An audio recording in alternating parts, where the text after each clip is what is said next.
Վրաստանն ունի նոր տնտեսության նախարար, Վրաստանի էկոնոմիկայի և կայուն զարգացման նախարարի պաշտոնը կզբաղեցնի Մարիամ Քվրիվիշվիլին։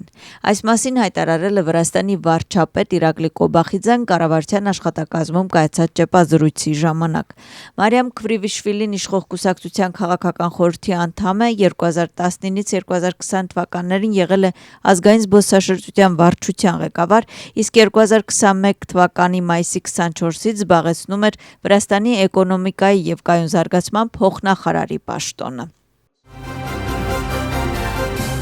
Ստրատեգիա աղմաշենებელი կուսակցության առաջնորդ Գյորգի Վաշադեն ձերբակալվել է դատավորի որոշմամբ։ Ստրատեգիա աղմաշենებელი գրասենյակ ժամանած իրավապահ մարմինների աշխատակիցները նրան ներկայացրել են մեղադրական որոշումը։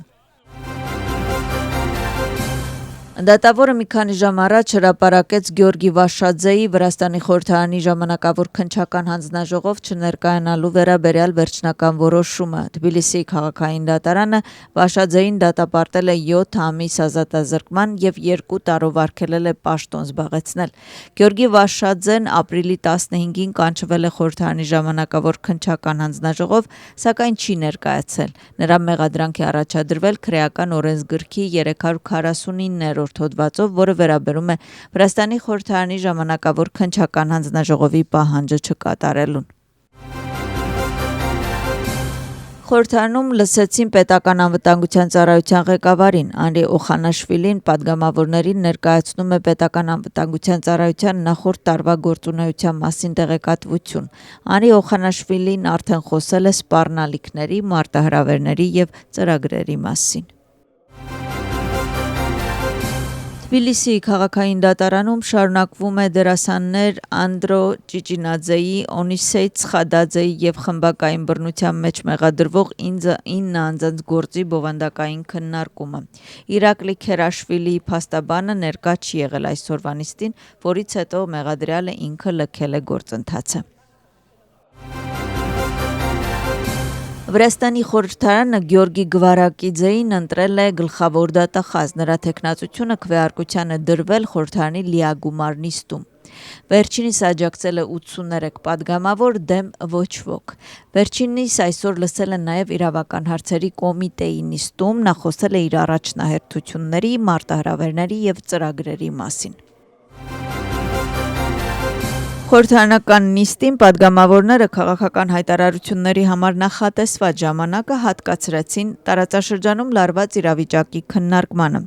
Նշեցին, որ վրացական երազանքի կառավարության պրագմատիկ քաղաքականության արդյունքում Վրաստանը մերժել է պատերազմը և ընտրել խաղաղության ուղին։ Վրացական երազանքի պատգամավորները նաև կենտրոնացել են եվրոպացի գործընկերների վրա և ընդգծել եվրոպացի բյուրոկրատների կրկնակի ստանդարտների բացասական հետևանքները։ Իրանի իսլամական հեղափոխության պահպանակների կորպուսի տվյալներով Կատարի Ալ-Ուդեյդա ավիաբազայի վրա իրականացվել է հզոր և ավերիչ հրթիռային հարձակում։ Սա ԱՄՆ-ի կողմից իրանական միջուկային օբյեկտների վրա հարձակման պատասխանն էր։ Այնուամենայնիվ հարկ է նշել, որ Իրանը զգուշացրել է և ԱՄՆ-ին, և Կատարին Կատարի ամերիկյան բազայի վրա պատասխան հարձակում ստանալուց առաջ, այդ իսկ պատճառով էլ Կատարը որոշել է փակել իր օդային տարածքը։ Ներկայացուցիչների պալատը այսօր երկրորդ ընթերցմամբ կքննարկի օրինագիծ, որը կսահմանի ընտանեկան կենդանիների խնամքի և վերահսկողության նոր կանոնակարգեր։ Օրինագիծը կպահանջի ծնված ընտանի կենդանիների ստերիլիզացիա, սակայն կլինի նաև բացառություններ։ Նա նաև կարգելի շների անվերահսկելի բուծումը և միայն լիցենզավորված բուծողներին կթույլատրվի բուծել։ Նա նաև կարգելի կենդանիներին փողոց արձակելը լքել է։